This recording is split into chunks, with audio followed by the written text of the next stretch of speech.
So hi brother. Hi.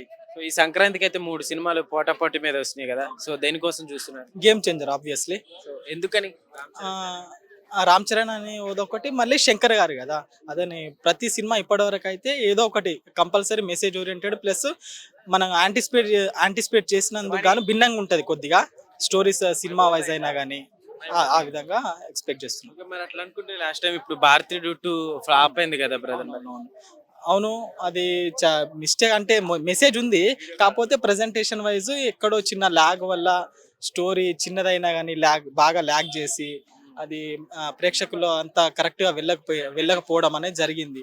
ఈ మధ్యలో మనకి రోబో 2.0 నుంచి చూసుకుంటే అంత పెద్ద హిట్ అయితే లేదు శంకర్ గారికి. ఈ గేమ్ చేంజర్ వల్ల ఏమన్నా ఇంపాక్ట్ వస్తుందని వెయిట్ చేస్తున్నాం. ఓకే, ప్రతి సంక్రాంతి బాలయ్య బాబు గారిదే అంటారు కదా, డాకు మహారాజా వస్తుంది ఈసారి. సో ఏం చెప్తాం మరి? డాక్యుబే అంటే ఆయన మొత్తం యాక్షన్ ఓరియంటెడ్. నేను అంత పెద్ద కాదు ఆల్రెడీ, ఎందుకంటే ఆయన న్యూటన్ గ్రావిటీ దాని రిలేటెడ్ ఉంటాయి కాబట్టి అంత పెద్ద ఏం లేదు. కాబట్టి పాన్ ఇండియా లెవెల్ కాబట్టి ఎక్స్పెక్ట్ చేస్తున్నాం శంకర్ గారి నుంచి.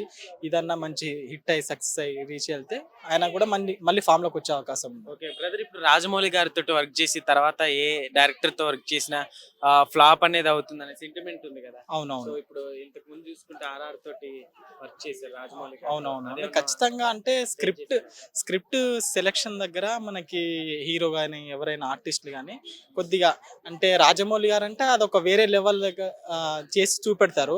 కాకపోతే మళ్ళీ ఆ సినిమా అయిపోయినాక కంపల్సరీ రాజమౌళి అంటే హిట్ వస్తుంది. దాని తర్వాత స్టోరీ సెలెక్షన్ అయినా కానీ ఎవరైనా ఆర్టిస్టులు కొద్దిగా చూసి ప్రేక్షకులు ఏదైతే ఎక్స్పెక్ట్ చేస్తున్నారో దానికి తగ్గట్టు స్టోరీ ఎంచుకుంటే కంపల్సరీ రాజమౌళి గారితో సినిమా తీసినాక కూడా హిట్ కొట్టచ్చు అనే దాన్ని ఇప్పుడు మనకి గేమ్ చేంజర్ ద్వారా అర్థమవుతుంది కంపల్సరీ. ఎట్లున్నాయి బ్రదర్ సాంగ్స్ అవన్నీ ఎట్లున్నాయి? సాంగ్స్ నేను పెద్దగా చూడను, కాకపోతే టీజర్ మరకు అయితే ఆకట్టుకుంది. Okay, something. ఎట్లుంది కేరా అద్వాని? ఓకే బ్రో, ఆల్రెడీ మనకి బోయపాటి దర్శకత్వంలో వచ్చింది కదా ఆల్రెడీ, వినయ విదయ రామ, సేమ్ కాంబినేషన్. మరి ఇది పొలిటికల్ డ్రామా కాబట్టి ఎంత ఏమన్నా కొత్తగా ఉందో చూడాలి. ఆల్ టైమ్ రికార్డ్స్ ఏమన్నా బ్రేక్ చేస్తుందంటావా? ఆబ్వియస్లీ, అంటే స్టోరీ కరెక్ట్ చక్కగా జనాల్లోకి వెళ్తే మాత్రం రికార్డ్ బ్రేక్ చేస్తే, ఎందుకంటే మనకి డైరెక్టర్ పాన్ ఇండియా లెవెల్ కదా శంకర్ గారు. చూడాలి. Okay brother, thank you. So hi brother. Hi అన్న. సో ఈ సంక్రాంతికి అయితే మరి గేమ్ చేంజర్ అట్లానే డాకు మహారాజా సంక్రాంతికి వస్తున్నాయి, 3 వస్తున్నాయి కదా. ఏ మూవీ కోసం చూస్తున్నారు? మేము ఒక మెగా అభిమానిగా గేమ్ చేంజర్ సినిమా కోసం చూస్తున్నాం. ఎట్లుందన్న టీజర్? ఎట్లుంది? చాలా సూపర్గా ఉందన్న. సాంగ్స్ కూడా తమన్ గారు కూడా చాలా బాగా చేశారు. అసలు యాక్చువల్గా చెప్పాలంటే తమన్ గారు మ్యూజికే హైలైట్ ఉంటుంది. అలాగే రామ్ చరణ్ అంటేనే రామ్ చరణ్ గారిలోనే ప్రతి ఒక్క అభిమాని కూడా పవన్ స్టార్ గారిని కానీ చిరంజీవి గారిని కానీ ప్రతి ఒక్క మెగా హీరోని కూడా రామ్ చరణ్లోనే చూసుకుంటారు. సో మెగా అభిమానులకు ఇది ఒక సంక్రాంతి కానుకనే మేము భావిస్తున్నాం.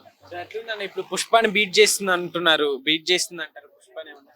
పక్కా అండి, అది లేదండి. సినిమా పుష్పను హీట్ చేయడం కాదు, దానికి డబల్ ఉంటుందండి. ఎట్లున్నాయి అన్న సాంగ్స్? ఎట్లున్నాయి సాంగ్స్? అదే తమన్ గారి సాంగ్స్ అంటే చాలా సూపర్ గా ఉంటాయండి. అందులో గేమ్ చేంజర్ సాంగ్స్ కూడా చాలా బాగున్నాయండి. అది ఇప్పుడు రాజమౌళి గారితో హిట్ కొట్టిన తర్వాత ఏ మూవీ చేసినా కానీ ఆ హీరోకి ఫ్లాప్ అయితే అనే సెంటిమెంట్ ఉంది. సో అదే కంటిన్యూ అవుతుంది అంటారా? యాక్చువల్గా చెప్పాలంటే సినిమా ఫ్లాప్ అనేది అందరికి రాసి పెట్టి ఉండదండి. అది ఏంటంటే కొంతమంది హీరోలను బ్యాట్ చేయడానికి అలా చెప్తుంటారు, కానీ సూపర్ గా ఉంటుందండి. మేము ఓకే, ఏం చెప్తారు ఫైనల్ గా? సూపర్ అండి, సూపర్.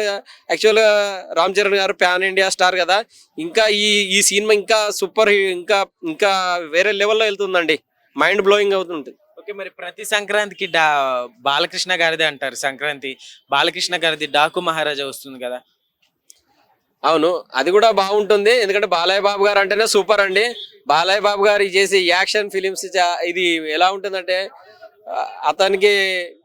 అతనికి రావాల్సిన క్రెడిట్ ఆయనకే వస్తుంది. మా రామ్ చరణ్ కావాల్సిన వాళ్ళకే ఉంటుందండి. ఎవరిని తక్కువగా చేయలేదండి. ఎవరి సినిమా పబ్లిసిటీ వాళ్ళకే ఉంటుందండి. ఓకే అండి, థ్యాంక్ యూ.